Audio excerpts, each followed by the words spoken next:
వినగలిగిన చెవును, గ్రహించగలిగిన మనస్సును బిడ్డలకు దయచేయండి. నన్ను, నా స్వరాన్ని, నా తలంపులను, ఆలోచనలు మరుగు చేయండి నాయన. మీరు మాట్లాడితే ఆశీర్వాదం, దీవెన. మీరు మాట్లాడితే నాయనా పారుచున్న నీళ్లు ఏకరాశిగా నిలబడిని పశ్చాత్తాపం కలుగుతుంది నాయన. మనస్సాక్షిలోకి వస్తారు, పరిశుద్ధతలోకి ఏడవబడతారు. మీరు మాట్లాడు నాయన. బిడ్డలందరితో బయట శబ్దం ఎవరైనా వింటుంటే వారితో కూడా మాట్లాడు నాయన. మీకు మహిమ కలగాలి, సాతానుకు సిగ్గు కలగాలి. నాకు, నా బిడ్డలందరికీ దీవెనలు కలుగునట్లుగా మాట్లాడమని వాక్యమయ్యున్న యేసునామములో ప్రార్థించి వాక్యమును నేర్చుకుంటున్నాము తండ్రి. ఆమేన్. గట్టిగా చెబుదాం ఆమేన్. మరొక్కసారి చాలా సంతోషం. మరొక్కసారి చెప్పలేకపోతున్నారు? శ్రమ దినమున నీవు కృంగిన ఎడల చాతకాని వాడవు. అద్భుతమైనటువంటి మాటను ద గ్రేట్ సొలొమోన్ గారు సామెతల గ్రంథంలో నుంచి మనకు తెలియచేశారు. ఈ రోజున మనలోకి కూర్చున్న వాళ్ళని ఎవరైనా నేను ఇక మోషే నువ్వు చాతవాత కానివాడివే అన్నాను అనుకో, చాలా బాధ వేస్తుంది, చాలా రోషం వస్తుంది. చెప్పండి పాస్టర్ గారు, దేంట్లో నేను చేతకాని వాడినో చెప్పండి, చేసి చూపిస్తానంటాం. చేతకాని వాడు అంటే ఒప్పుకోమో. కాబట్టి భక్తి విషయంలో శుక్రవారం అద్భుతమైనటువంటి మాటను ప్రభు మనకు తెలియజేశారు. బ్రతికే విషయంలో రాజీ పడు, కానీ భక్తి విషయంలో నీవు రాజీ పడొద్దు. గట్టిగా బ్రతికే విషయంలో రాజీ పడదాం. అందరిలాగా బ్రతకలేకపోవచ్చు, అందరిలాగా మనం జీవించలేకపోవచ్చు, అందరి వాళ్ళ నాన్ వెజ్ వండుకొని ఉండొచ్చు, మనం వండుకోలేకపోవచ్చు, పర్వాలేదు. అందరూ మంచి మంచి ఇల్లు కట్టుకున్నారు, మనం కట్టుకోలేకపోయాం, పర్వాలేదు. అందరూ మంచి మంచిగా బ్రతుకుతున్నారు, మనం బ్రతకలేకపోతున్నాం, పర్వాలేదు. రాజీ పడదాం, బ్రతుకులో రాజీ పడదాం. కానీ భక్తి విషయంలో ఏం చేయొద్దు, రాజీ పడకుండా భక్తి చేద్దాం. దేవునికి స్తోత్ర. బలవంతుడైన బిడ్డలంగా పౌరుషంగా బ్రతుకుదాం. శ్రమలు వస్తూ ఉంటాయి, అందరికి వస్తాయి. ఈ భూలోకంలో జీవించిన ప్రతి మానవుడికి శ్రమ తప్పకుండా వస్తుంది. వాడు ధనవంతుడైనా, ధనం లేనోడైనా, పేదోడైనా, ఉండవుడైనా, బక్కోడైనా, బలిసినోడైనా, పొట్టోడైనా, పొడుగోడైనా, నల్లోడైనా, తెల్లోడైనా, జుట్టు ఉన్నోడైనా, జుట్టు లేనోడైనా, ఎవరైనా సరే, ఎవరికైనా సరే ఎప్పుడో ఒకసారి తప్పకుండా ఏమొస్తుంది, శ్రమ వస్తుంది. శ్రమలో బోలని రకాలు ఉన్నాయి. ఒకటి ఆర్థికపరమైన శ్రమలు, రెండవది ఆరోగ్యపరమైన శ్రమలు, మూడవది కుటుంబపరమైన శ్రమలు. అంతా బాగానే ఉంటుంది, డబ్బులు సమృద్ధిగా ఉంటాయి, ఆరోగ్యం ఉంటుంది, కానీ కుటుంబంలో సమాధానం ఉండదు, నెమ్మది ఉండదు. భార్య ఆ రూమ్లో ఉంటుంది, భర్త ఈ రూమ్లో ఉంటాడు, పిల్లలు ఆ రూమ్లో ఉంటారు, సమాధానం ఉండదు. కుటుంబపరమైన శ్రమ. ఇకపోతే ఆధ్యాత్మికమైన శ్రమ, భక్తి లేని బతుకులు. చెప్పాలి కూడా రాసుకోవాలి మీరు. అంటే అది భక్తి లేని బతుకులు. ప్రకటన గ్రంథం 3వ అధ్యాయము 1వ వచనంలో సార్దీసు సంఘానితో పరిశుద్ధాత్మ దేవుడు మాట్లాడినటువంటి మాట చదువు నాన్న.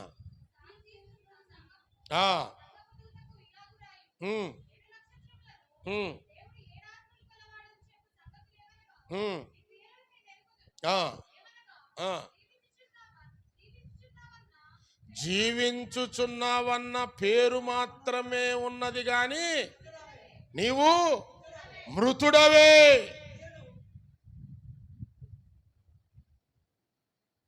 భక్తి లేని బతుకులు, క్రీస్తు లేని క్రైస్తవులు, క్రీస్తు లేని క్రైస్తవులు. క్రైస్తవులే వీరు, కానీ ఎవరు లేరు, క్రీస్తు లేడు. కాబట్టి ఆధ్యాత్మికమైన శ్రమ.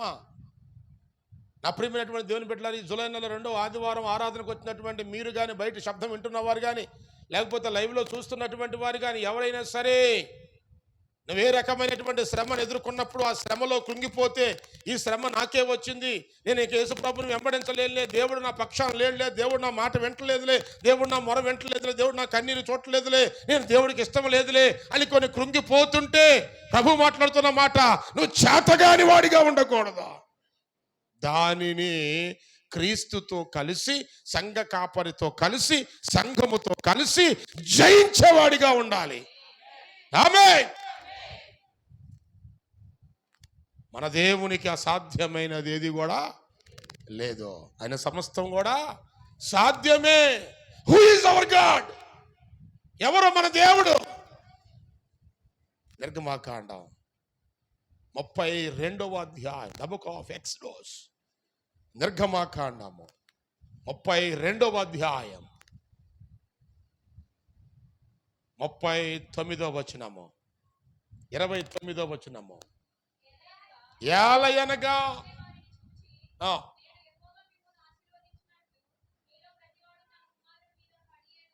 అదేనా? ఒక్క నిమిషం ఉండు. నిర్గమాకాండమేనా? ద్వితీయోపదేశకాండం, సారీ, ద్వితీయోపదేశకాండం 32వ అధ్యాయం, ద్వితీయోపదేశకాండం 32వ అధ్యాయము 29వ వచనము.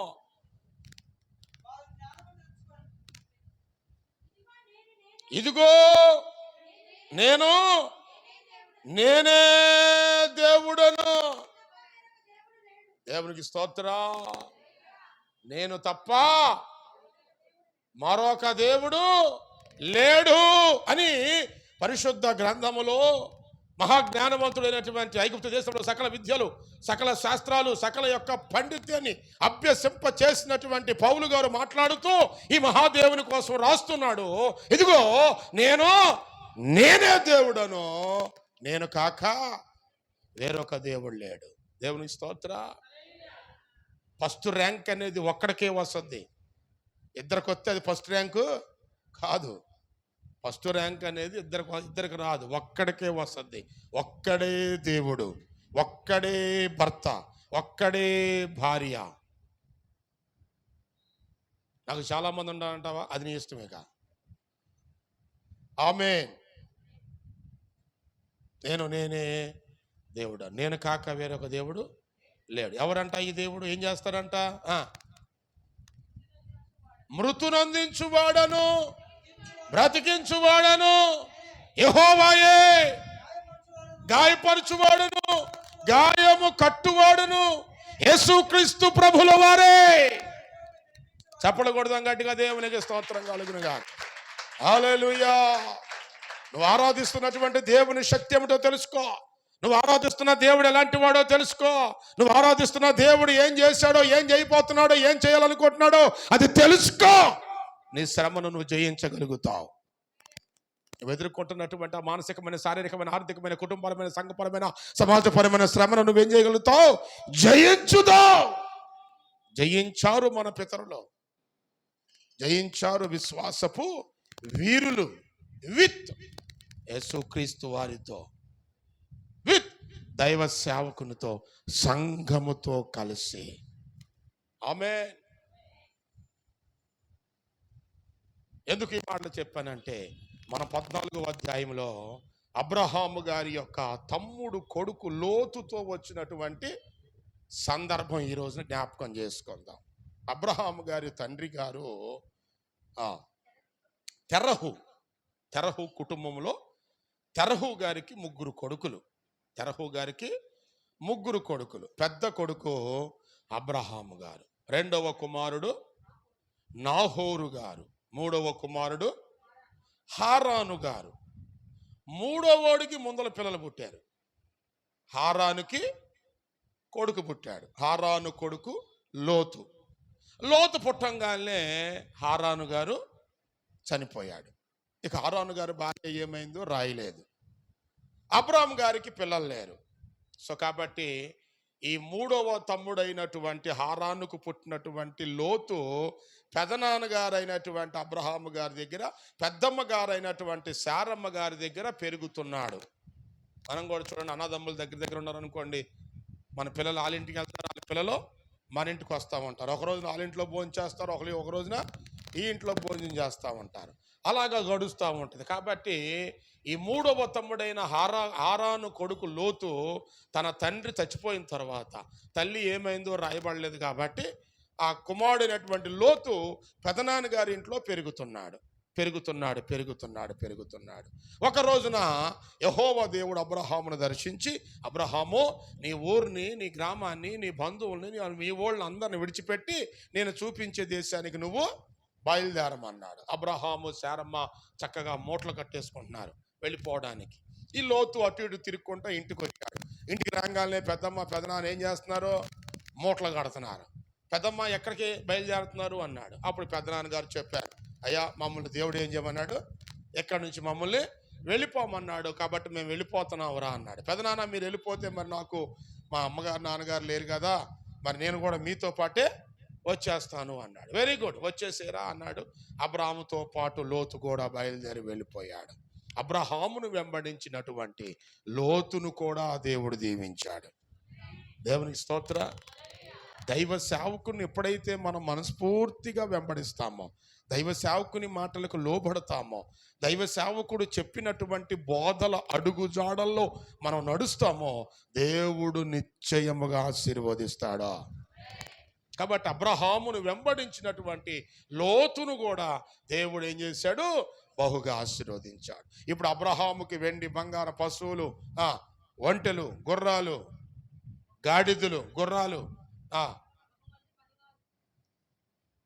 గొర్రెలు, మేకలు విస్తారంగా వచ్చేసినాయి. అలాగే లోతుకు కూడా గొర్రెలు, మేకలు, ఒంటెలు, ఎద్దులు, గాడిదలు, గుర్రాలు అన్నీ కూడా విస్తారంగా వచ్చినాయి. వారిద్దరూ కలిసి జీవించలేకపోయేటువంటి పరిస్థితి ఎదురైంది వాళ్ళకి. దేవునికి స్తోత్ర. జాగ్రత్తగా ఉండాలి, చాలా తెలియగలవాడిని. వారు కలిసి ఏం చేయలేకపోతున్నారు? జీవించలేనంతగా దేవుడు ఆశీర్వదించాడు. అప్పుడు అబ్రహాం అన్నాడు, తమ్ముడు మన ఇద్దరం కలిసి ఉంటే గొడవలు వస్తున్నాయి. 13వ అధ్యాయంలో గొడవ వచ్చింది. లోతు పశువుల కాపర్లకను అబ్రహాం గారి పశువుల కాపర్లకు ఏమొచ్చింది? గొడవ వస్తుంది కదా.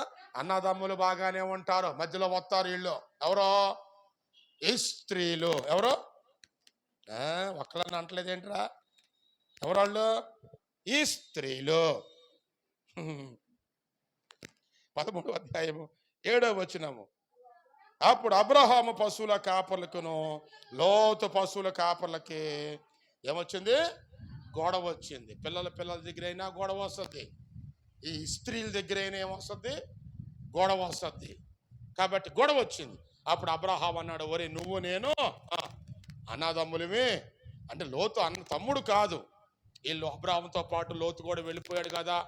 ఆ ఊరు వెళ్ళినప్పుడు అందరు అడుగుతున్నారు, ఈ అబ్బాయి ఎవరు అంటే, ఈడు మా తమ్ముడు కొడుకు అంటూ తమ్ముడుగా చేసేసుకున్నాడు. ఎందుకంటే హారానులాగా ఉంటాడు కాబట్టి లోతు.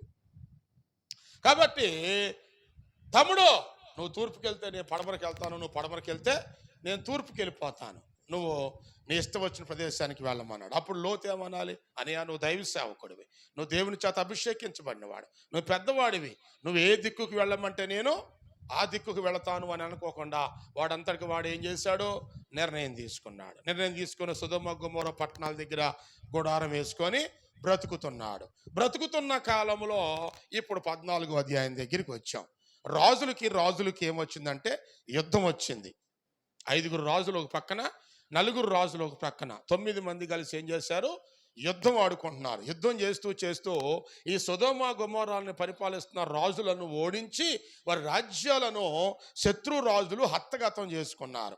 ఈ రాజ్యంలో బ్రతుకుతున్నటువంటి లోతు భార్యను, లోతుకున్నటువంటి 2 కుమార్తెలను ఆ రాజుగారు ఏం చేశాడంటే, లోతుకున్నటువంటి ఆస్తిని, ఏది ఈ గొర్రెలు, మేకలు, ఎద్దులు, ఒంటెలు, ఎలుకబంట్లు, గాడిదలు, వీటన్నిటిని కూడా ఏం చేశారు? శత్రువులు దోచుకెళ్ళిపోయారు. వీళ్ళను కూడా, లోతు భార్య, లోతు పిల్లలను కూడా బందీలుగా పట్టుకొని వెళ్ళిపోయారు. ఈ సంగతి ఒకడొచ్చి ఏం చేస్తాడంటే, గబగబా దైవ సేవకుడైన అబ్రహాం గారికి చెప్పారు, అయ్యా మీ తమ్ముడిని, మరదల్ని, మీ పిల్లల్ని అందరిని కూడా శత్రు రాజులు ఏం చేశారు? పట్టుకొని వెళ్ళిపోయారు అన్నాడు. అప్పుడు అబ్రహాం ఏం చేశాడు? ఒక శ్రమ వచ్చింది, ఒక ఇబ్బంది వచ్చింది. ఇప్పుడు రాజుతో మనం ఏం చేయాలి? యుద్ధం చేయాలి. అమ్మో, రాజుతో యుద్ధం ఎందుకులే, ఈ బాధ ఎందుకులే, మనకి ఈ కష్టం ఎందుకులే, ఈ గొడవ ఎందుకులే, మన మటుకు మనం హ్యాపీగా బ్రతుకుదాం. సంఘంలో ఎవరికో వచ్చింది సమస్య, సంఘంలో ఎవరికో వచ్చింది ఇబ్బంది, సంఘంలో ఎవరికో ఒక సమస్య వచ్చింది. దైవ సేవకుడు చెప్పాడు, అలా నోళ్ళకి బాగాలేదు, ప్రార్థన చేద్దాం అన్నప్పుడు అది నాది కాదులే, అది ఇంకొకరిదిలే, లేకపోతే అది నాది కాదులే, నాకు సంబంధం లేదు అనుకోలేదు అబ్రహాం. అప్పటికప్పుడే తన దగ్గర 318 మంది ఉన్నారు, యుద్ధ నైపుణ్యత కలిగినటువంటి వారు, లేకపోతే అబ్రహాము మనసుతో మనసు కలిపినటువంటి వారు, అబ్రహాము చెప్పిన పని చెప్పినట్లుగా చేయగలిగేవారు. 318 మందిని తీసుకున్నాడు. వెంటనే యుద్ధానికి బయలుదేరాడు. దేవునికి స్తోత్రం కలుగును గాక. హల్లెలూయా.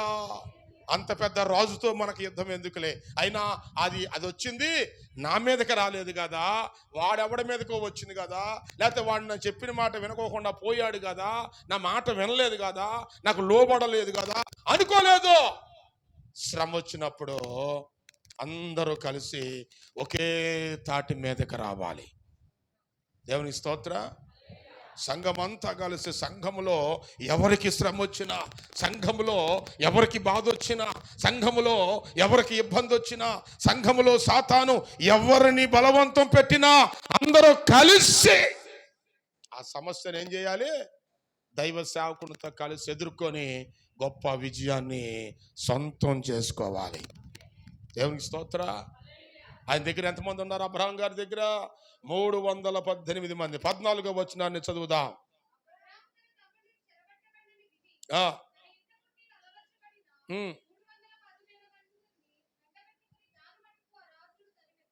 దాను మట్టుకు ఆ రాజులను తరిమాడు.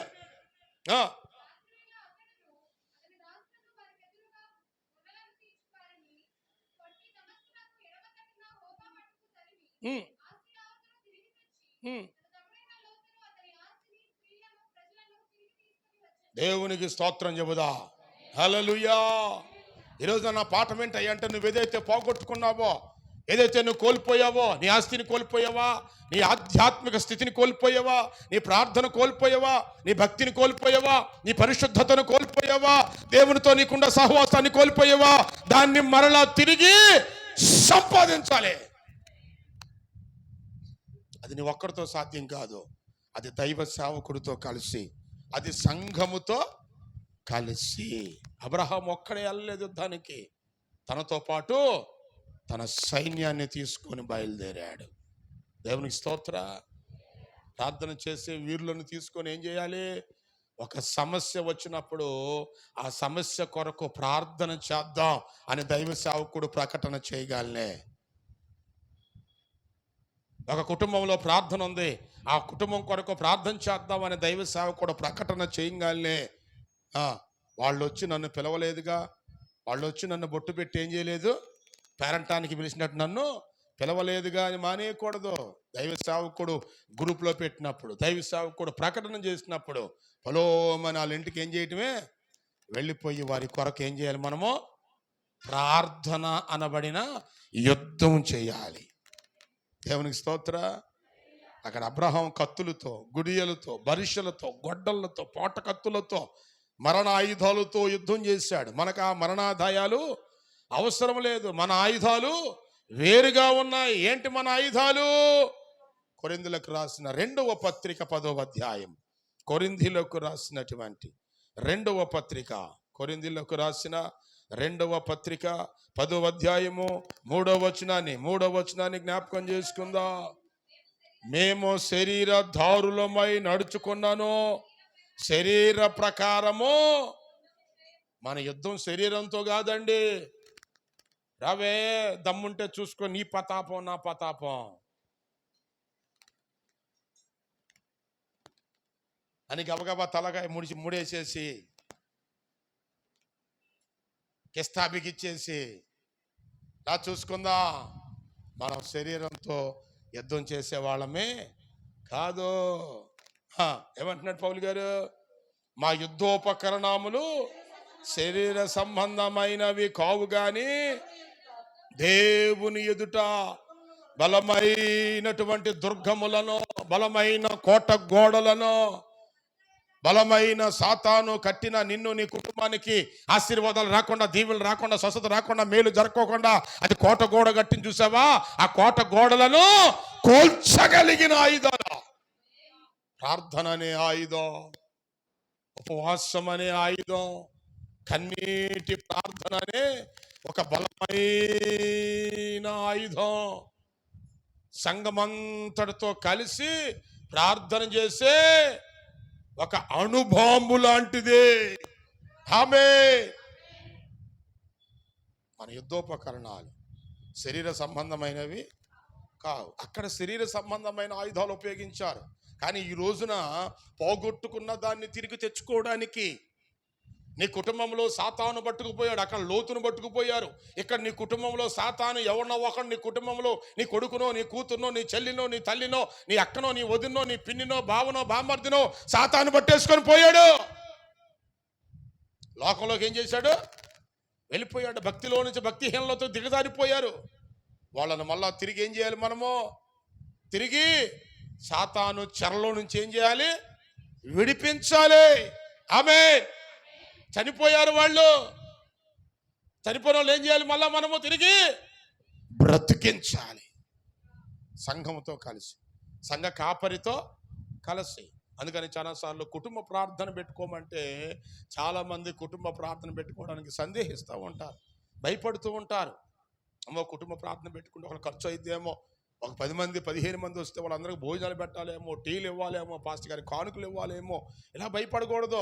ఒకవేళ నీకు కలిగి ఉంటే పెట్టు, పర్వాలేదు. కలిగి లేదని అనుకోండి, బలవంతంగా పెట్టనవసరం లేదు. నా పెరట వచ్చు వానికి చెప్పండి, గిన్నెడు వేడి నీళ్ళు కూడా కాదు, మళ్ళీ కాయడానికి మళ్ళీ గ్యాస్ కావాలేమో, పొలాలు పెట్టి పొయ్యి మీద మంట వేయలేమో. వేడి నీళ్ళు అనలేదు ప్రభువారు, ఏమన్నారు? గిన్నెడే, మళ్ళీ ఎక్కువ వద్దు, తెపాళ్ళు వద్దు, లీటర్ వద్దు, గిన్నెడు చన్నీళ్ళు కాదు, చాలు. ప్రార్థన ముఖ్యం బిడ్డలారా. ప్రార్థన బలమైనటువంటిది. ప్రార్థన చిన్నదే కానీ దాని ప్రభావం చాలా గొప్పదే. మనం చేయలేనిది ఏంటో తెలుసా? ప్రార్థనే. ప్రార్థన అంటే భయము. ఆల్ నైట్ అంటే జ్వరం వచ్చేస్తుంది. మనకిక ఏమొచ్చేస్తుంది? జ్వరం వచ్చేస్తుంది. ఆల్ నైట్ అంటే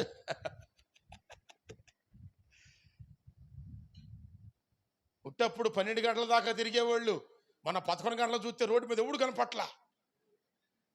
నేను అనుకున్నాను ఈ ముస్లిం బ్యాచ్ అందరూ ఏమైపోయారా అని. అప్పుడప్పుడు వాకింగ్ చెప్తానికి వెళ్ళి వస్తూ ఉన్నప్పుడు 12 గంటలకు వస్తే 12:30కు వస్తే ఇంకా డివైడర్ మీద కూర్చుని ఉంటారు మహానుభావులు, మహాతల్లులు. గురకా డ్యూటీలు, రాత్రులు నిద్రపోలీళ్ళు, గురకాలు తిన్నాడు తిరుగుతారనమాట. అదేమంటే మాకు నిద్ర రావట్లేదు. ఎందుకు నిద్ర రాదు? నిద్ర ఎందుకు రాదు? పగలంతా నిద్రపోతే రాత్రి ఎందుకు నిద్ర వస్తుంది? పగలు నిద్రపోకుండా ఉండండి. ఏం చేస్తుంది? నిద్ర తన్నుకుంటా వచ్చేస్తుంది. 4 గంటలుగా లెగిసి సాయంత్రం 10 గంటల దాకా పని చేయి, అప్పుడు తిరిగి నిద్ర రావట్లేదని ఎక్కడ కూర్చుంటే అక్కడ తప్పకట్టబడి పడతావు. కూర్చున్నవాడు కూర్చున్నట్టుగానే. ఆమేన్. చేతగాని వాడివా, చేత అయిన వాడివా, నీ కుటుంబాన్ని నువ్వు రక్షించుకోవాలి. నీ కుటుంబ సభ్యులను ఏం చేయాలి? నువ్వు రక్షించుకోవాలి. సాతాను చేతుల్లో నుంచి ఏం చేయాలి? నువ్వు విడిపించాలి. ఆమేన్. నీ కుటుంబంలో ఎవరిని సాతాను పట్టుకుందో, లోతును పట్టుకొని వెళ్ళిపోయినప్పుడు అబ్రహాము చేతకాని వాళ్ళలాగా కూర్చోలేదో. ఈరోజు చాలా మంది కుటుంబాలను సైతాన్ ఏం చేసింది? పట్టేసిందే. క్రైస్తవులుగా ఉన్నారు, క్రీస్తు లేని క్రైస్తవులుగా ఉన్నారు, భక్తి లేని బతుకులు బతుకుతున్నారు. వాళ్ళందరినీ ప్రభువు నామములో ఏం చేయాలి? మనము విడిపించుకోవాలి. దేవునికి స్తోత్రం చెబుదాం గట్టిగా. హల్లెలూయా. మరొక సందర్భాన్ని జ్ఞాపకం చేసుకుందాం. మొదటి సమూయేలు గ్రంథము 30వ అధ్యాయము. మొదటి సమూయేలు గ్రంథము 30వ అధ్యాయము 1వ వచనమా. ఉమ్, ఉమ్.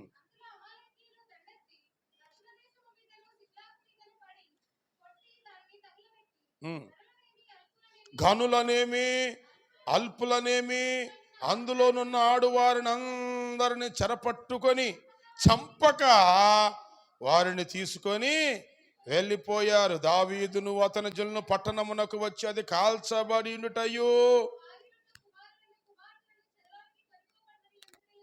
ఆ, ఉమ్,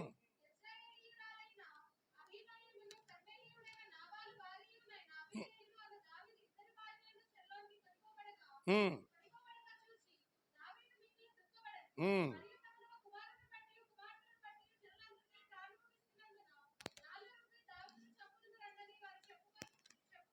ఉమ్.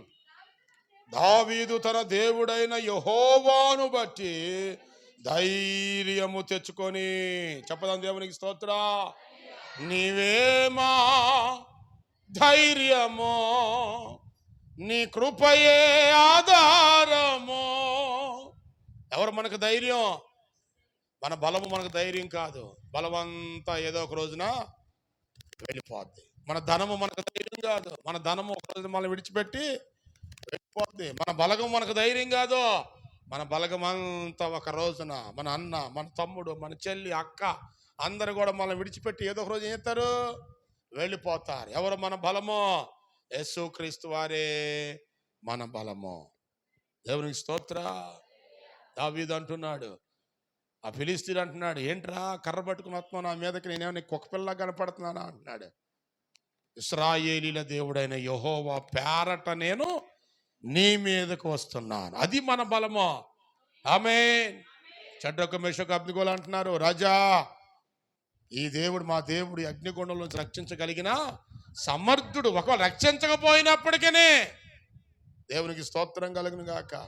రక్షింపకపోవడం అనేటువంటిది అసాధ్యం. అది రక్షించే దేవుడు మన దేవుడు. ఆమేన్. భక్షించే దేవుడు కాదు ఆయన. నిన్ను, నీ కుటుంబాన్ని, నన్ను, నా కుటుంబాన్ని రక్షించే దేవుడు. ఆపదల్లో నుంచి ఏం జరిగిందయ్యా అంటే, దావీదు మహారాజు తన మామ అయినటువంటి సౌలు దగ్గర నుంచి పారిపోయి సిక్లగ్గు అనబడినటువంటి ప్రాంతం, అంటే అమాలేకీలకు ఇశ్రాయేలీలకు బార్డర్ అది సిక్లగ్గు అనబడిన ప్రాంతం. ఇప్పుడు కాశ్మీర్లో ఎక్కువ యుద్ధాలు ఎందుకు జరుగుతాయి చెప్పండి? కాశ్మీర్లో ఎందుకు ఎక్కువ యుద్ధాలు జరుగుతాయి? అది పాకిస్తాన్కి మనకి బార్డర్లో ఏ బార్డర్లోనైనా ఎక్కువ యుద్ధాలు జరుగుతూ ఉంటాయి. ఆ విధముగా అమాలేకీలకు ఇశ్రాయేలీలకు మధ్యలో ఉన్నటువంటి బార్డర్ ఏం పేరు? సిక్లగ్గు. ఆ ప్రాంతంలో గుడారాలు వేసుకొని దావీదు మహారాజు గారు జీవిస్తున్నాడు. దావీదు మహారాజు గారితో పాటు 600 మంది సైన్యం ఉన్నారు. 600 మంది, వారి భార్యలు, వారి పిల్లలు అందరూ కలిసి ఆ సిక్లగ్ అనే ప్రాంతంలో మన చాలల్లో ఉన్నటువంటి వారు ఏ విధంగా గుడారాలు వేసుకొని బతుకుతున్నారో ఆ విధముగా మన పితరుడైన దావీదు కూడా గుడారాలు వేసుకుని అక్కడ ఏం చేస్తున్నారు? బ్రతుకుతున్నారు. బ్రతకడానికి మరి సంపాదన కావాలి కదా, ఆహార పదార్థాలు కావాలి కదా, వాటిని తీసుకురావడం కొరకు పురుషులందరూ కూడా బయటికి వెళ్ళారు. పురుషులందరూ బయటికి వెళ్ళినటువంటి సందర్భాన్ని చూసి అమాలేకీలు ఏం చేశారంటే, వీరు ప్రాంతం మీదకి, సిక్లగ్ కనబడిన ప్రాంతం మీదకి వచ్చి ఆ ప్రాంతంలో ఉన్నటువంటి ఆడవారిని, పిల్లల్ని అందరినీ చెరపట్టుకొని చంపే హక్కు సైతానికి లేదు. మళ్ళీ ఏమైనా చేయగలదు కానీ మన ప్రాణాన్ని మాత్రం అదేం చేయలేదు, సైతాన్ ఏమీ కూడా చేయలేదు. ఎందుకంటే ఒకని మరణదనం, ఒకని దీపం ఆర్పడానికైనా వెలిగించడానికైనా అధికారం ఎవరికి ఉంది? మన యేసుక్రీస్తు ప్రభుల వారికే ఉంది. దేవునికి స్తోత్ర. కాబట్టి ఆ అమాలేకీలు ఇశ్రాయేలీల ఈ స్త్రీలను, ఈ పిల్లలను చంపక చెరపట్టుకొని ఏం చేశారు? వాళ్ళు తీసుకొని వెళ్ళిపోయారు. ఈ సంగతి తెలియక దావీదు తన 600 మందితో తిరిగి సిక్లగ్గు వచ్చాడు. ఎప్పుడైతే సిక్లగ్గు తిరిగి వచ్చాడో ఆ పట్టణం అంతా కాల్చబడి ఉంటాయో, తన భార్యలు, తన పిల్లలందరూ కూడా చెరపట్టుకొని వెళ్ళిపోవడం చూసి ఇక ఏడవడానికి శక్తి లేకపోవునంతగా బిగ్గరగా దేవుని సన్నిధిలో ఏడ్చాడు దావీదు. దేవునికి స్తోత్రం చెబుతారా? పరిస్థితులు ఎలాగుండా సరే మనం ప్రార్థన మానకూడదు. ఇక్కడ సిచ్యువేషన్ ఏంటి? ఊరంతా కాల్చబడి ఉంది. భార్య పిల్లలందరూ వెళ్ళిపోయారు. ఇలాంటి సమయంలో ప్రార్థన వస్తుందా? కానీ దావీదు ఏం చేస్తున్నాడు? యెహోవా సన్నిధికి వెళ్ళి యెహోవా సన్నిధిలో కూర్చొని ఏం చేస్తున్నాడు? ప్రార్థన చేస్తున్నాడు. చదవండి ఆ మాట 30వ అధ్యాయంలో మనం గమనిస్తే 8వ వచనము 7వ వచనము. పిమ్మట దావీదు ఎఫోదు తెమ్మని యాజకుడకు అహీమెలెకు కుమారుడైన అబ్యాతారుతో చెప్పగా అబ్యాతారు ఎఫోదును దావీదు నొద్దకు తీసుకొని వచ్చాను.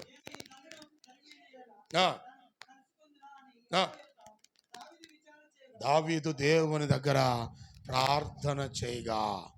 దేవుని స్తోత్రం చెబుదామా.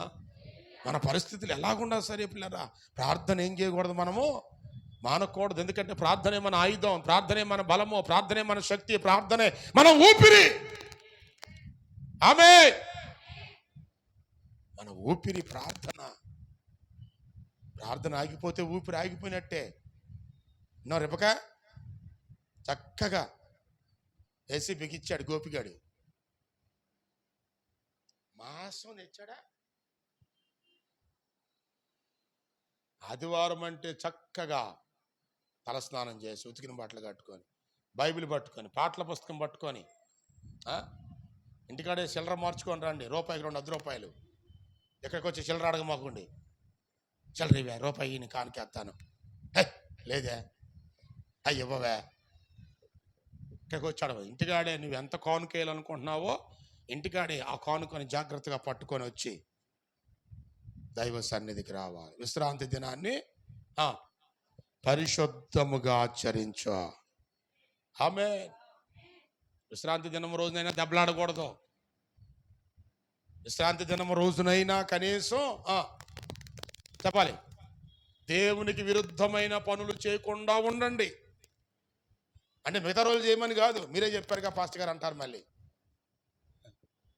విశ్రాంతి దినాన్ని పరిశుద్ధంగా ఆచరించండి ఏంటి?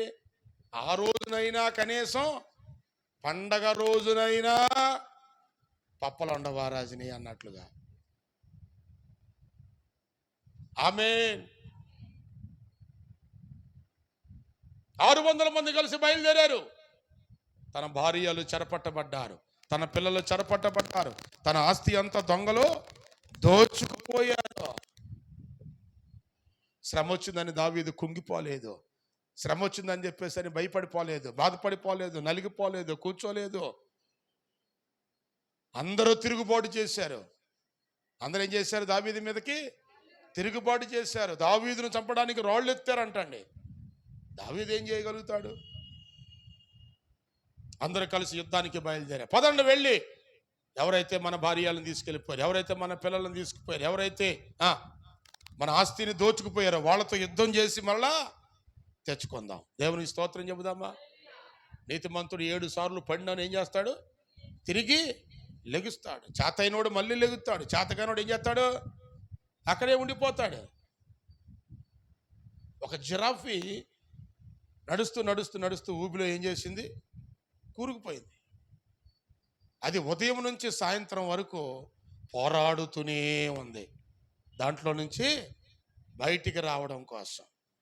పోరాడి పోరాడి పోరాడి పోరాడి ఆఖరికి బయటకు వచ్చింది.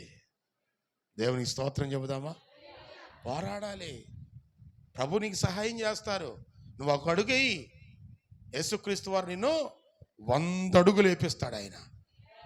ఆమేన్. ఈ జీవితంలో ఏదైనా సరే మిత్రులారా, నేను చెప్పాను కదా, ఆర్థికపరమైన, ఆరోగ్యపరమైన, కుటుంబపరమైన, సంఘపరమైన, సమాజపరమైన ఏ పరమైన శ్రమ ఎదుర్కొంటున్నా సరే ఆ శ్రమను జయించడానికి నువ్వు ఎవరివై ఉన్నావు? నువ్వు చేతైన వాడవు, నువ్వు చేతగాని వాడవు కావా. ఆమేన్. మీ అందరూ చెప్పాను చాలాసార్లు, చేపల కూర వండించుకుంటే చేపల కూరలో చేపలు లేవు.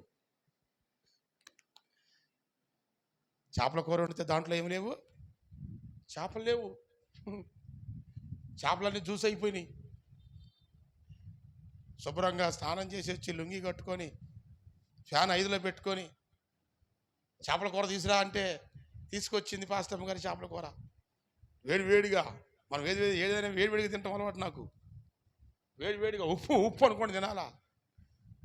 ఇంకంతే. అప్పుడు తిన్నామంటే దాని అంతు చూస్తే దాని జోలికి వెళ్ళవేక అంతు చూడాల్సిందే. ఆమె తీసుకురామని గరిటి పెట్టి చేపల కూర తిత్తి దాంట్లో చేపలు అంటే ఏమో నాకేం తెలుసు అంటుంది. ఉప్పేసి తిప్పేసింది. కొత్తగా పెళ్ళి ఇద్దరం మరి బీఈడి చదువుకొని చక్కగా అన్నలు వండుతాం, కూర వండుతాం, ఏమనొచ్చు రావు కదా. అందుకే అంటున్నాను, ఆడపిల్లలందరూ చక్కగా నేర్చుకోవాలి. తిని కూర్చోకూడదు. ఏం చేయకూడదు? తిని కూర్చోకూడదు. తిని కూర్చుంటే మమ్మల్ని తిడతారు వచ్చిన అల్లుళ్ళు. చక్కగా నేర్పించాలి ఆడపిల్లలకి. ఆమేన్. మంచోని కాబట్టి సరిపోయింది, కానీ లేకపోతే తలకాయకి 18 కుట్లు పడి. ఇక అప్పుడు చెప్పాను, జీవితంలో ఇక మనం చేపల కూర వండుకోవద్దు. ఎందుకంటే నేను పాస్టర్ గారిని కొట్టలేను, అలాగని చెప్పేసి తమాయించుకొని ఏం చేయలేను, తినలేను.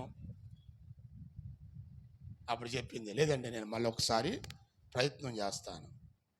నేను వద్దన్నాను. వద్దు, ఇక ఆ బాధ నేనేం చేయలేను, ఇక ఆ బాధ భరించలేను.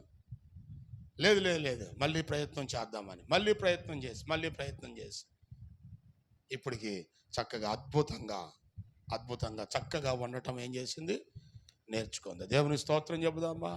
హల్లెలూయా. ప్రయత్నం చేయాలి. ప్రయత్నం చేయకోకుండా ఏది కూడా సాధ్యం అవ్వదు. దేన్ని కూడా సాధించలేము. నేను కూడా వాక్యం చెబుతున్నాను అంటే దీన్ని 2 రోజులు బట్టి ఏం చేస్తాను, నేను ఈ వాక్యం కొరకు ప్రయత్నం చేస్తూ ఉంటాను. దేంట్లో నుంచి దేంట్లోకి వెళ్ళాలి, దేంట్లో నుంచి ఎటు రావాలి, ఎటు నుంచి ఎటు వెళ్ళాలి, మీకు అర్థమయ్యే రీతిలో ఎలా చెప్పాలి, దాని ఉపమానాలు ఏంటి, దాని వాక్యాలు ఏంటి, దాని సందర్భం ఏంటి, దాని ముందేంటి, దాని వెనకాలేంటి, ఎప్పుడు జరిగింది, ఎలా జరిగింది, ఎవరు చేశారు, ఇవన్నీ ప్రయత్నం చేస్తే కానీ చెప్పగలుగుతాం. అందుకే అన్నారు, కృషితో నాస్తి దుర్భిక్షం. ట్రై సాధ్యపడితే 13 మందిని చంపితే కానీ ఫేమస్ డాక్టర్ అవ్వలేదంట. ఆమె ప్రయత్నం చేస్తే సాధించేది ఏది కూడా లేదు. నువ్వు ప్రార్థన చేస్తూ ఉండు, దేవుడు నీ జీవితంలో గొప్ప కార్యాలు చేస్తాడు. ఆమె ఎందుకంటే మన దేవుడు ఎవరో చెప్పాలి, మృతులను సజీవులుగా పిలిచివాడా. 4 రోజుల క్రితం చచ్చిపోయి కుళ్ళిపోయి సమాధిలో పెట్టి సొంత అక్కా చెల్లెళ్ళే అంటున్నారు, ఏమని, వద్దు ఆ రాయి తీయొద్దయ్యా, ఆ వాసన మేము భరించలేం. మరి ఇప్పుడు ప్రేమ అంత ఏది, మరి తగేడ్చారు కదా మా తమ్ముడు ఎస్ఐ వచ్చి రే ఆ రాయి తీయండి అనగానే ఏమంటున్నారు, వద్దయ్యా, వద్దు. ఎందుకని వాసన కొడతానా, చచ్చిపోయిన శవం చూస్తే మరి లేచి వచ్చి వీళ్ళని పట్టేస్తానా. ఆమేన్. ఎవరైనా మీకు ప్రేమ ఉంటే, మీ అన్నయ్య, మీ వదిన, మీ అక్క చచ్చిపోతే అర్ధరాత్రి 12 గంటలకు ఒంటరిగా సమాధికి వెళ్ళి ఏడ్చిరండి.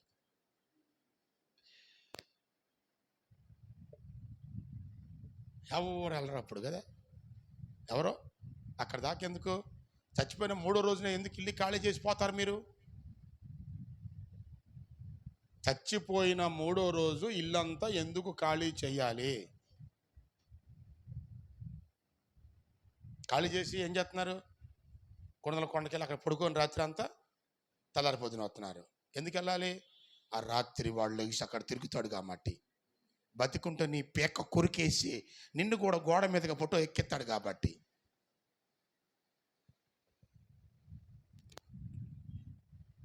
అలాంటి పిచ్చి పనులన్నీ మానేసేయండి. అది నీ ఇల్లు, నువ్వు ఇల్లు ఖాళీ చేయాల్సిన అవసరం ఏమీ లేదు. చక్కగా దైవ సేవకుని పిలిచి, సంఘాన్ని పిలిచి, ఇంట్లో చక్కగా కూటమి ఏర్పాటు చేసుకొని పాటలు, ప్రార్థన, ఆరాధన, వాక్యం, దైవ సేవకులు, దైవ జనులు, దైవ సంబంధించినటువంటి బిడ్డలు ఆ ప్రాంతాన్ని అంతా కలియ తొక్కి ఆ శాతాన్ని భూమిలోకి పాతేసి ఆశీర్వాదాలు మొలిపించేస్తారా? అది చెయ్యి. మనము ఇల్లు అంతా కూడా కట్టకట్టుకొని గుణదంలో నిద్ర చేసి రావాలంట. ఏమైద్దో, నువ్వు చస్తావేమో. మరి మా సొంతాన్ని చచ్చిపోయినప్పుడు మా ఇంట్లో అందరూ కూడా గుండు చేసుకోవడమే అంటారు, దరిద్రుడా. సరే నువ్వు పాస్టర్ గారిగా కొంచెం కత్తిరి వేసుకో అన్నారు. కత్తిరి కూడా వేసుకొని ఆ రోజు కత్తిరి కూడా వేసుకొని ఏమైంది ఇప్పుడు? సరే మన వాళ్ళు అన్నారు కత్తి తీసుకొచ్చి ఊరికినే రెండు ఎంటికలు కట్ చేస్తాం ఊరికినే. ఎవర్రా నువ్వు నా ఎంటికలు కట్ చేయడానికి? ఈరోజు అసలు నేనేం చేయను, నా హెయిర్ కట్ చేసుకోను.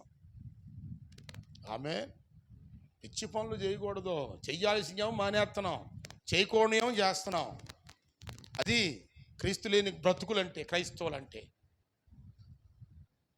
చెప్పాలి దేవునికి స్తోత్రం గట్టిగా.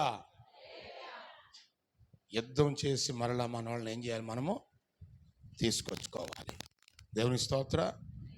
600 మంది కలిసి దావీదుతో బయలుదేరారు. ఏం జరిగింది? 30వ అధ్యాయం 10వ వచనము.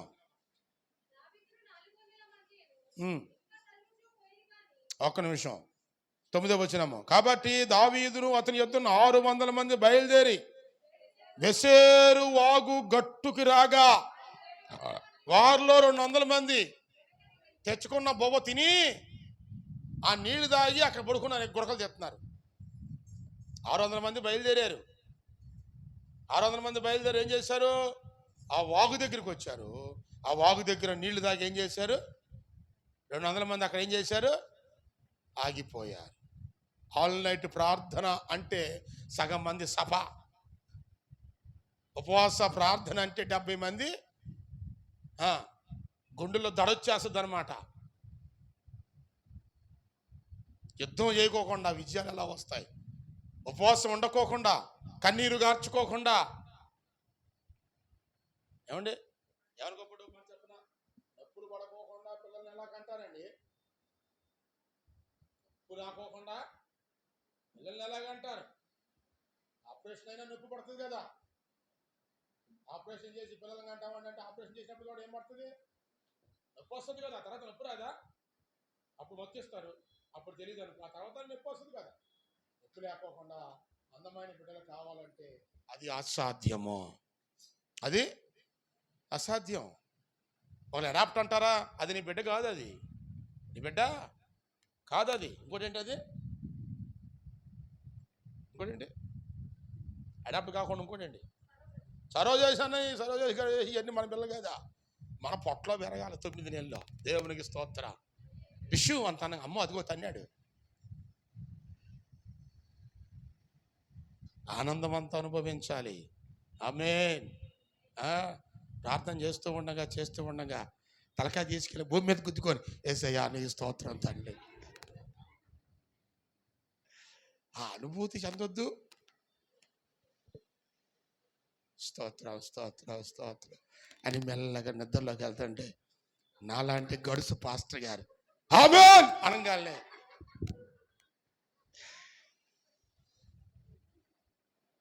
మన బ్రహ్మానందపురం వాక్యం చెబుతానని పిలిచారు. ఇట్లా యవన పిల్లలు ఎదురొచ్చి కూర్చుంటారుగా. ఒక పిల్ల ఎదురొచ్చి కూర్చోంది. ఆ పిల్ల రావటం నిద్రేసుకొచ్చింది. దయ్యం రావటంతో నిద్రపోతుంది. మనం అసలే ఊరుకో. మన కళ్ళన్నీ కూడా ఎలా ఉంటాయి, చాలా ఎలక్ట్గా ఉంటుంది. వెనమాల కూర్చున్న కళ్ళు ఇలా మోస్తుంటే చెప్పేస్తాం మనం. పిల్లని చూసిన పాస్టర్ గారిని చూసిన పాస్టర్ గారు ఏం పడుచుకోండి, నాకెందుకని ఇలా కూర్చున్నాడు. నేను మాట్లాడుతూ దగ్గరికి వెళ్ళి గట్టిగా యేసయ్యా అన్నాను. ఆ పిల్లాడు అమ్మో తూ అన్నాను. అప్పుడు చెప్పాను, 1 కేజీ లడ్డు తీసుకొచ్చి మీకు మా పాస్టర్ గారికి నాకు అమ్మ, లేకపోతే ఈ రాత్రి ఆ దిష్టి నీకు పోకుండా ఉండును గాక అన్నాను. అలా అనుభూతి ఉండాలి. ప్రార్థనలో అనుభూతి ఉండాలి. ఏడ్చి ఏం చేయాలి? సొక్కిపోవాలి, అలసిపోవాలి. ఆమేన్. ప్రభు సన్నిధిలో ఏడవటం అంటే జస్ట్ కన్నీళ్ళు కాదండి, అలసిపోయినట్లుగా ఏడవాలి. సొమ్మసిల్లిపోయినట్లుగా ఏం చేయాలి? ఏడవాలి. మన ముఖం మారిపోవాలి. ఆ ఏడుపుకి మన ముఖ కవళికలు ఏం చేయాలి? మారాలి. ఆమేన్. చెప్పాలి దేవుని స్తోత్ర. దావీదు మహారాజు గారు ఏడ్చాడు. ఒక రాజు అయ్యుండి, దేవుని హృదయానుసారుడయ్యుండి, బాల్య వయసు నుంచి కూడా భక్తిలో పెంచబడిన వాడు సహితము ఎలా ఏడ్చాడంటండి? ఏడ్చుటకు శక్తి లేకపోవునంతగా ఏడ్చాడు కదా. చచ్చిపోయినప్పుడు మనం ఏం చేస్తాము? ఒకసారి గట్టిగా ఏడుస్తాం. ఆ తర్వాత ఒక గంట పోయిన తర్వాత ఆ సౌండ్ ఏమవుతుంది? తగ్గుతుంది. మామయ్య చచ్చిపోయావా, మామయ్య చచ్చిపోయావా, నాయన చచ్చిపోయావా, డాడీ చచ్చిపోయావా. ఒక్కో గంట పోయిన తర్వాత డాడీ చచ్చిపోయావా, డాడీ ఇంకో గంట పోయిన తర్వాత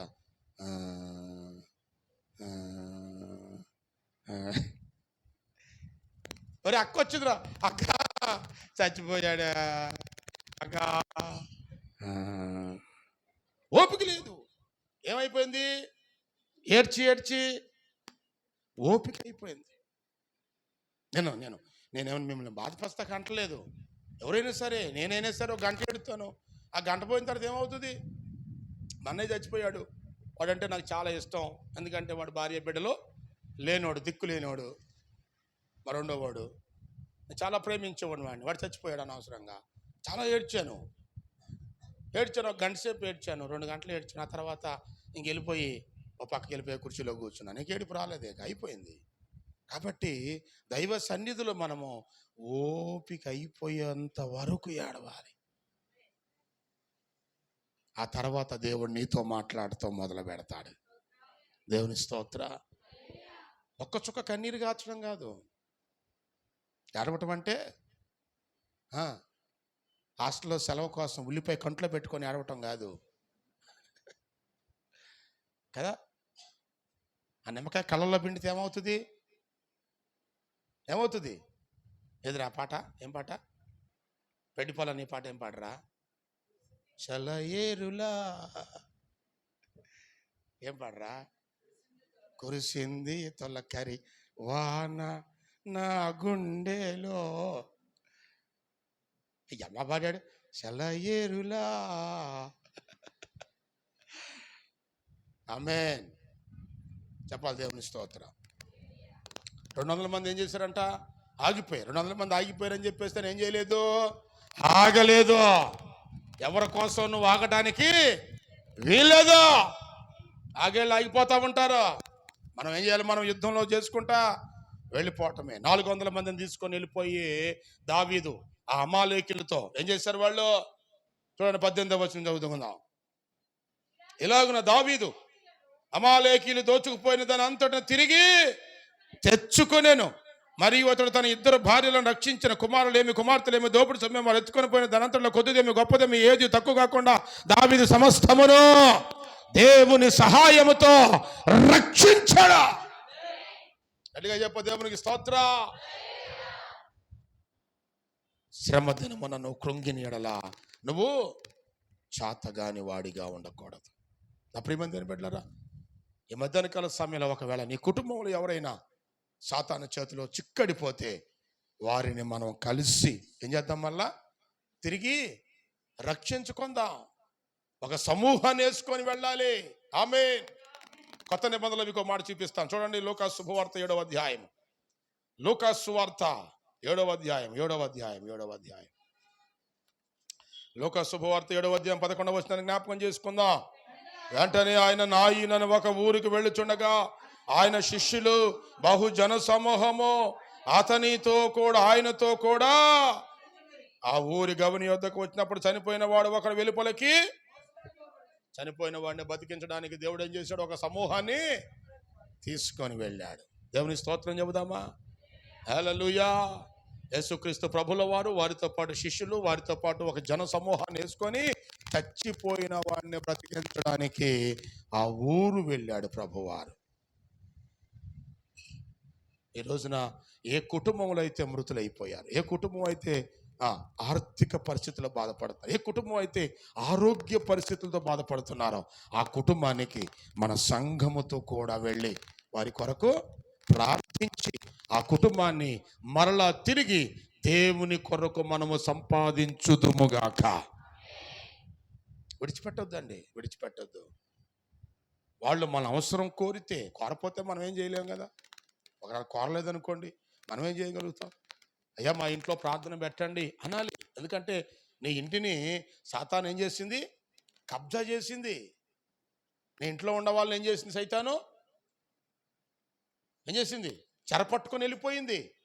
దావీదు లేని సమయంలో, ప్రార్థన లేని సమయంలో ఉపవాసము లేని సమయంలో, కన్నీరు లేని సమయంలో, పరిశుద్ధత లేని సమయంలో, దేవుడు నీతో కూడా లేని సమయంలో, నువ్వు దేవునితో కూడా లేని సమయంలో దోచుకుపోతుంది, తిరుగుతూ ఉంటుందని చెప్పాడు యాకోబు గారు. ఏం చేస్తుంది అది? తిరుగుతూ ఉంటుంది. నువ్వు ఎప్పుడు ప్రార్థన చేయకోకుండా పిచ్చి పనులు చేస్తావా అని చూస్తూ ఉంటుంది. నువ్వు ప్రార్థన చేయకోకుండా, బైబిల్ చదువుకోకుండా ఏంటది? తింటాం పడుకోవటం, పడుకోవటం తింటాం, తింటాం పడుకోవటం, ఇదే పని. ఎందుకురా తిన్నామంటే పడుకోవడానికి, ఎందుకురా పడుకోవడానికి? తినడం కోసం కదా. జఫన్యా శాస్త్రి అన్నగారు ఒకసారి ఆల్ నైట్ ప్రార్థన పెడదాంరా అన్నాడంట. ఒకడొచ్చాడంట, అన్న ఆల్ నైట్ ప్రార్థనకి భోంచేసి రావచ్చా అన్నాడంట. అన్నాడంట, భోంచేసి వస్తే లేపలేక నాకు సాగు వస్తారా నేను అన్నాడంట. ఆడనంట, భోంచేయకపోతే నేను కూర్చోలేనని అన్నాడంట. నువ్వు కూర్చోలేక భోంచేస్తే నిన్నే లేపేదిరా, నేను భోంచేసి బొజ్జుకయ్యా నువ్వు ఇంటికాడ, ఇక మేము ప్రార్థన చేస్తాంలే అన్నాడంట కదా. భోంచేసి వచ్చావనుకోని వాడిని లేపలేక నా సాగుకు వస్తుంది. గట్టిగా మధ్యలో ఎందుకు గట్టి కడుతున్నాను అనుకున్నారు? నాకు అనిపించా, ఏంట్రా మా పాస్టర్ గారు గట్టిగా కడుతాడు అప్పుడప్పుడు. ఎందుకు కడుతావు? నిద్రపోయేవాడికి తెలిసింది ఎందుకు కడుతున్నాను. పిచ్చెగ్గా ధరిసేది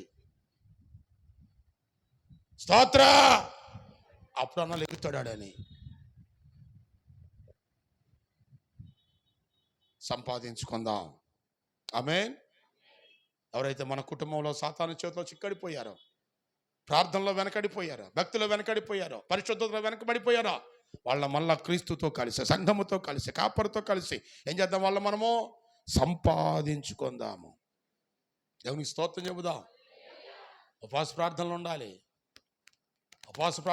కుటుంబ ప్రార్థనలు ఉండాలి, వ్యక్తిగత ప్రార్థనలు ఉండాలి, సంఘ ప్రార్థనలు ఉండాలి. ఇవన్నీ ఉంటేనే సాతాన్ని అంతంత మాత్రాన ఓడించగలుగుతాం. ఇక ఎన్ని లేకపోతే ఏదో ఆదివారం భక్తుల్లాగా ఉంటే మనం ఓడించలేమండి. అని మనం ఏం చేయలేము, ఓడించలేము. ఆల్ నైట్ ప్రార్థన ఎప్పుడు వస్తుందా అని ఎదురు చూడాలండి. అంతేగాని అప్పుడే వచ్చేసిందా? ఆల్ నైట్ ప్రార్థన అప్పుడే వచ్చిందా? ఓరే నాయన, ఏమో అప్పుడు వెళ్తే ఆయన మళ్ళీ 4 గంటల దాకా చంపుతాడా? ఎన్ని గంటల దాకా? 4 గంటల దాకా వదిలిపెట్టాడు అంటే ఆయన. నేను కూడా నిద్రపోతాను కదా, నాకు కూడా నిద్ర వస్తుంది చక్కగా, నేను కూడా నిద్రపోవాలనుకుంటాను. నేనే మనిషినా నిద్రపోవడం కూడా కాదు కదా. రాత్రంతా దేవునితో ఏం చేయాలి? ఏం చేశాడు యాకోబు? ఎనుగులాడాడు. ఏం చేశాడు? మగసిరి గలవాడాయి. మెసం మీద నిమ్మకాయ నిలబెడతాం కాదురా. రాత్రి అంతా మందిరంలో మోకాళ్ళ మీద నిలబడాలి. అది మగసిరి అంటే. చంటిగా వెళ్ళి హాయిగా 5వ అంతస్తులో పడుకోవటం కాదురా.